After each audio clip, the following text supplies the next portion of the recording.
আচ্ছা, এটা হচ্ছে একটা নর্মাল ইসিজি। নর্মাল ইসিজির বিভিন্ন ওয়েভ এবং ইন্টারভালের ডিউরেশন সম্পর্কে আমরা আলাপ করব। পি ওয়েভ, পি ওয়েভটা হচ্ছে কি 0.1 সেকেন্ড। 0.1 সেকেন্ড মানে কটা স্মল স্কোয়ার হবে? একটা স্মল স্কোয়ার মানে আমরা আগে বলেছিলাম 0.04 সেকেন্ড। তার মানে দুইটা স্মল স্কোয়ার মানে হচ্ছে কি 0.08 সেকেন্ড। আর 0.1 সেকেন্ড মানে হচ্ছে কি আড়াইটা স্মল স্কোয়ার। আড়াইটা স্মল স্কোয়ার মানে হচ্ছে কি 0.1 সেকেন্ড। আচ্ছা, এরপরে হচ্ছে কিউআরএস কমপ্লেক্স।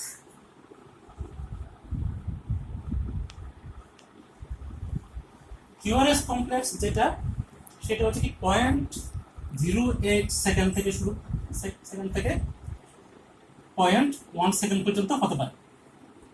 তার মানে হচ্ছে কি 0.08 সেকেন্ড মানে হচ্ছে কি দুটা স্মল স্কোয়ার, 2 স্মল স্কোয়ার। তাহলে 2 থেকে আড়াইটা স্মল স্কোয়ার নিলে হচ্ছে কি মানে কিউআরএস কমপ্লেক্স। তাহলে কিউআরএস কমপ্লেক্সের ডিউরেশন হচ্ছে 0.08 সেকেন্ড থেকে 0.1 সেকেন্ড। তার মানে 2 to 2.5 স্মল স্কোয়ার। আচ্ছা, এরপরে কিছু ইন্টারভাল সম্পর্কে আমরা আলাপ করব, যেগুলা আমাদের পরবর্তীতে লাগবে। ইন্টারভালের মধ্যে আছে এখানে হচ্ছে কি পি আর ইন্টারভাল।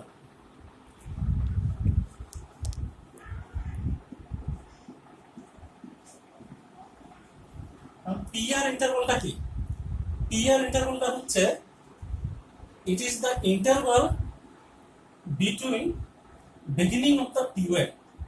পি ওয়েভের শুরু, পি ওয়েভের শুরু থেকে it is the interval between beginning of the P wave and beginning of the QRS complex. তাহলে পি ওয়েভের শুরু থেকে কিউআরএস কমপ্লেক্সের শুরু পর্যন্ত এই যে মাঝখানে ইন্টারভাল, এটাকে আমরা বলতেছি হচ্ছে কি পি আর ইন্টারভাল। পি আর ইন্টারভালের মানে হচ্ছে কি এটিতে একটা ইম্পালস তৈরি হওয়ার পরে এটা ভেন্ট্রিকুলে যেতে যে সময়টা লাগে সেটাই হচ্ছে কি পি আর ইন্টারভাল। তাহলে এখানে হচ্ছে কি, যেমন এখানে প্রথমে পি ওয়েভ আছে, সেটা হচ্ছে এট্রিয়াল ডিপোলাইজেশন। তো এট্রিয়াতে যখন একটা ইম্পালস তৈরি হয় তখন এট্রিয়াল ডিপোলাইজেশন হয়, সেটা পি ওয়েভ দ্বারা রিপ্রেজেন্টেড হয়। আর এরপরে যে একটা অংশ আছে কিউআরএস কমপ্লেক্সের আগে, সেটা ইন্ডিকেট করে হচ্ছে কি এভি নোডাল ডিলে। সেটা হচ্ছে কি এট্রিয়া থেকে ভেন্ট্রিকুলে ইম্পালস যেতে যে মাঝখানে একটা ডিলে হয়, সামান্য যে একটা সময় লাগে, সেটা হচ্ছে কি এভি নোডাল ডিলে। তাহলে atrial depolarization plus AV nodal delay এই দুটো মিলে হচ্ছে কি পি আর ইন্টারভাল। তাহলে it is the interval between beginning of the P wave and beginning of the QRS complex. তাহলে এই যে ইন্টারভালটা, সেই ইন্টারভালটাই হচ্ছে কি এই যে ইন্টারভাল, এই ইন্টারভালটাই হচ্ছে কি পি আর ইন্টারভাল। পি আর ইন্টারভালের ডিউরেশন হচ্ছে 0.12 সেকেন্ড থেকে 0.2 সেকেন্ড। পি আর ইন্টারভালের ডিউরেশন হচ্ছে 0.12 সেকেন্ড থেকে 0.2 সেকেন্ড। তার মানে হচ্ছে কি 3 small square to 5 small square, 3টা থেকে শুরু করে 5টা স্মল স্কোয়ার পর্যন্ত হতে পারে। 3 থেকে 5টা স্মল স্কোয়ারের মধ্যে যদি হয় তাহলে আমরা বলবো হচ্ছে কি পি আর ইন্টারভালটা নরমাল। আর যদি 5 স্মল স্কোয়ারের চেয়ে যদি বেশি হয় বা 0.2 সেকেন্ডের চেয়ে বেশি হয়, তাহলে আমরা বলবো হচ্ছে কি পি আর ইন্টারভালটা প্রলংড। এটা পি আর ইন্টারভালটা নরমালের চেয়ে একটু বেশি হবে। আচ্ছা, আর এরপর আরেকটা ইন্টারভাল আমরা জানবো, সেটা হচ্ছে কিউটি ইন্টারভাল। কিউটি ইন্টারভাল হচ্ছে কি it is the interval between beginning of the Q wave, QRS complex, beginning of the QRS complex and end of the T wave. তাহলে কিউটি ইন্টারভাল যেটা, সেটা হচ্ছে কি it is the interval between beginning of the QRS complex and end of the T wave. তাহলে এই দুটার মাঝখানে যে ইন্টারভালটা আছে সেটাই হচ্ছে কিউটি ইন্টারভাল। তাহলে কিউটি ইন্টারভালটা হচ্ছে কি ডিউরেশন কত? 0.35 সেকেন্ড থেকে 0.43 সেকেন্ড। আচ্ছা,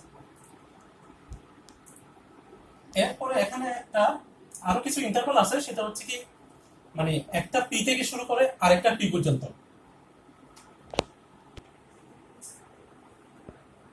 আরো কিছু ইন্টারভাল আছে, যেমন পি পি ইন্টারভাল। যেমন এখানে একটা পি ওয়েভ আছে, এখানে একটা পি ওয়েভ আছে। তাহলে এই পি ওয়েভ থেকে শুরু করে এই পি ওয়েভ পর্যন্ত এই যে মাঝখানে ইন্টারভালটা, সেটা হচ্ছে পি পি ইন্টারভাল। আবার এখানে কিউআরএস কমপ্লেক্স, এখানেও কিউআরএস কমপ্লেক্স আছে। তাহলে এখানে আর ওয়েভ, এখানে আর ওয়েভ, এই দুইটা আর ওয়েভের মাঝখানে যে ইন্টারভালটা সেটাকে আমরা বলি হচ্ছে কি আর আর ইন্টারভাল। তাহলে হচ্ছে কি একটা আর ওয়েভ থেকে শুরু করে আরেকটা আর ওয়েভ পর্যন্ত যে ইন্টারভালটা সেটাই হচ্ছে কি আর আর ইন্টারভাল। আবার একটা পি ওয়েভ থেকে শুরু করে আরেকটা পি ওয়েভ পর্যন্ত যে ইন্টারভালটা সেটা হচ্ছে কি পি পি ইন্টারভাল। আর একটা সেগমেন্ট আছে, সেগমেন্ট হচ্ছে কি এসটি সেগমেন্ট। এসটি সেগমেন্টটা হচ্ছে কি মানে from the end of the QRS complex to beginning of the T wave.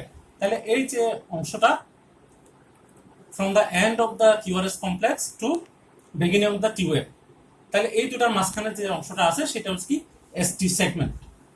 তাহলে এই হচ্ছে ইম্পর্টেন্ট ওয়েভ এবং ইন্টারভাল এবং সেগমেন্ট। এগুলাই আমরা সবগুলো আমরা আলাপ করছি না, যেগুলো আমাদের প্রয়োজন হবে শুধুমাত্র সেগুলাই আমরা আলোচনা করছি। ঠিক আছে, আচ্ছা এখন আমরা আলাপ করব calculation of heart rate.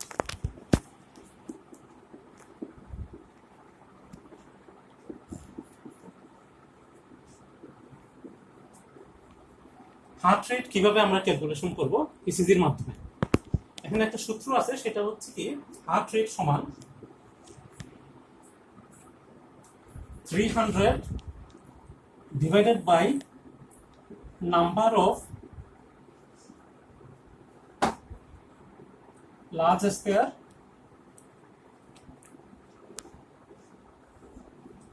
In R R interval. তাহলে হার্ট রেটটা আমরা কাউন্ট করতে পারি হচ্ছে 300-কে আর আর ইন্টারভালের মধ্যে কতটা লার্জ স্কয়ার আছে সেটা ইসিজি থেকে গুণে নিয়ে সেটা আমরা এখানে প্লেস করব, এরপর 300-কে সেটা দিয়ে ভাগ দেবো। আচ্ছা এখন এই 300 সেটা কোত্থেকে আসলো? 300টা হচ্ছে আমরা আগেই বলেছিলাম যে ইসিজি পেপারের স্পিড হচ্ছে 25 millimetre per second, 25 millimetre per second. তার মানে হচ্ছে কি 1 সেকেন্ড সমান 25 মিলিমিটার। 25 মিলিমিটার মানে হচ্ছে কি 5 লার্জ স্কয়ার, লার্জ স্কয়ার 5টা লার্জ স্কয়ার মিলে হচ্ছে কি 1 সেকেন্ড, 1 সেকেন্ড। তাহলে 1 মিনিটে হয় হচ্ছে কি 60 সেকেন্ড, 60 সেকেন্ড। তাহলে 60 সেকেন্ডে কত হবে? একে 60 দিয়ে গুণ দিতে হবে। তাহলে 5টা লার্জ স্কয়ার যেটা 1 সেকেন্ডে হয়, তাহলে 60 সেকেন্ডে কয়টা হবে? সেটা হচ্ছে 5 ইন্টু 60 সমান হচ্ছে কি 300। তাহলে এখান থেকে আসলে হচ্ছে কি এই 300টা, তাহলে এই 300টা এখানে থাকবে।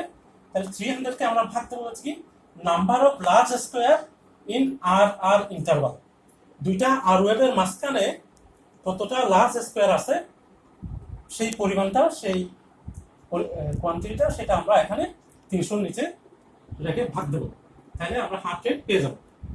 তবে সব ক্ষেত্রে লার্জ স্কয়ার দিয়ে পারা যায় না, কারণ হচ্ছে কি অনেক সময় বরাবর লার্জ স্কয়ার থাকে না, হয়তো 3টা 3.5টা এরকম হতে পারে, বা দেখা গেলো যে 3টা লার্জ স্কয়ার 2টা স্মল স্কয়ার, বা 5টা লার্জ স্কয়ার 1টা স্মল স্কয়ার। তাহলে সেই ক্ষেত্রে আমাদের জন্য এই সূত্রটা সবসময় কাজে আসে না। এই জন্য আমরা দেখি হচ্ছে কি স্মল স্কয়ার দিয়ে যে সূত্রটা, সেই সূত্রটাই আমরা কাজে লাগাই। তাহলে অন্য আরেকটা সূত্র, সেটা হচ্ছে কি হার্ট রেট সমান 1500 divided by number of small square, number of small square in R R interval. তাহলে আমরা প্রথমে দুইটা আর ওয়েভের মাঝখানে কতটা স্মল স্কয়ার আছে সেটা গুণে ফেলবো ইসিজি থেকে। সেটা গুণার পরে সেটা আমরা এখানে রাখবো, লিখবো, তারপর 1500-কে সেটা দিয়ে ভাগ দেবো। তাহলে এই 1500 কোথেকে পেলাম? সেটা হচ্ছে এখানে 300 ছিল লার্জ স্কয়ার, 300 লার্জ স্কয়ার মানে হচ্ছে কি তার 5 গুণ হচ্ছে স্মল স্কয়ার, মানে একটা লার্জ স্কয়ার মানে হচ্ছে কি 5টা স্মল স্কয়ার। তার মানে 300টা লার্জ স্কয়ার মানে হচ্ছে কি 1500টা স্মল স্কয়ার। তাহলে এখান থেকে আসলে হচ্ছে কি 1500, আর এই 1500-কে আমরা ভাগ দেবো হচ্ছে কি number of small square in R R interval. হ্যাঁ, দুইটা আর ওয়েভের মাঝখানে কয়টা স্মল স্কয়ার আছে সেটা গুনবো, গুনে 1500-কে সেটা দিয়ে ভাগ দেবো, তাহলে আমাদের হার্ট রেটটা বের হয়ে যাবে। তাহলে আমরা বইয়ের মধ্যে সেটা একটু দেখাই। আচ্ছা, এখানে আমরা একটা ইসিজির মধ্যে দেখাচ্ছি তোমাদেরকে। এটা একটা আর ওয়েভ, এটাও একটা আর ওয়েভ। তাহলে এই দুইটা আর ওয়েভের মাঝখানের যে ইন্টারভাল সেটা হচ্ছে কি আর আর ইন্টারভাল। তাহলে আমরা যদি এখান থেকে হার্ট রেট ক্যালকুলেশন করতে চাই, তাহলে প্রথমেই আমাদেরকে করতে হবে কি, দুইটা আর ওয়েভের মাঝখানে কয়টা স্মল স্কোয়ার আছে সেটা দেখতে হবে। প্রথমে আমরা দেখি এখানে তিনটা লার্জ স্কোয়ার আছে। তিনটা লার্জ স্কোয়ার মানে হচ্ছে কি, এখানে 3×5=15, একটা লার্জ স্কোয়ারে 5টা করে স্মল স্কোয়ার, তার মানে তিনটা লার্জ স্কোয়ারে 15টা স্মল স্কোয়ার আছে। আবার এর চেয়ে এদিকে একটা স্মল স্কোয়ার বেশি আছে, তার মানে 16টা। আবার এদিকে আরো দুইটা স্মল স্কোয়ার বেশি আছে, তার মানে হচ্ছে 18টা। তাহলে এখানে আমরা দুইটা আর ওয়েভের মাঝখানে 18টা স্মল স্কোয়ার পেলাম। তাহলে আমাদের এইভাবে কাউন্ট করতে হবে, দুইটা আর ওয়েভের মাঝখানে যে আর আর ইন্টারভাল, এই আর আর ইন্টারভালের মাঝখানে কয়টা স্মল স্কোয়ার আছে সেটা গুনবো। তাহলে আমরা এই ইসিজির মধ্যে পেলাম কি, সেখানে 18টা স্মল স্কোয়ার আছে। আচ্ছা, এবার আমরা কাউন্ট করি। আচ্ছা, তাইলে আমরা আগেই দেখাইছিলাম তোমাদেরকে, সেটা হচ্ছে কি হার্ট রেট সমান হচ্ছে 1500 divided by number of small square in R R interval. তাহলে এখানে আমরা এই যে ইসিজিটা দেখলাম, এই ইসিজির মধ্যে আমরা স্মল স্কোয়ার পাইছি আর আর ইন্টারভালের মধ্যে 18, আর হচ্ছে উপরে 1500 আছে 1500। তাহলে এটা হচ্ছে কি 83 পার মিনিট। তাহলে আমরা হার্ট রেটটা খুব সহজেই ক্যালকুলেট করতে পারলাম, সেটা হচ্ছে কি 1500 divided by number of small square in R R interval. তাহলে আমরা ইসিজি থেকে দেখলাম একটা নর্মাল ইসিজি, সেই ইসিজিতে দেখলাম হচ্ছে কি সেখানে দুইটা আর ওয়েভের মাঝখানে স্মল স্কোয়ার আছে হচ্ছে কি 18টা। তাহলে 1500কে 18 দিয়ে ভাগ দিলাম, ভাগ দেওয়ার পরে আমরা পেয়ে গেলাম হচ্ছে 83। তাহলে এটা হার্ট রেট হচ্ছে কি, ওই পেশেন্টের বা ওই পার্সনের হার্ট রেট হবে 83 পার মিনিট। এরপরে আমরা পরের লেকচারে যাব।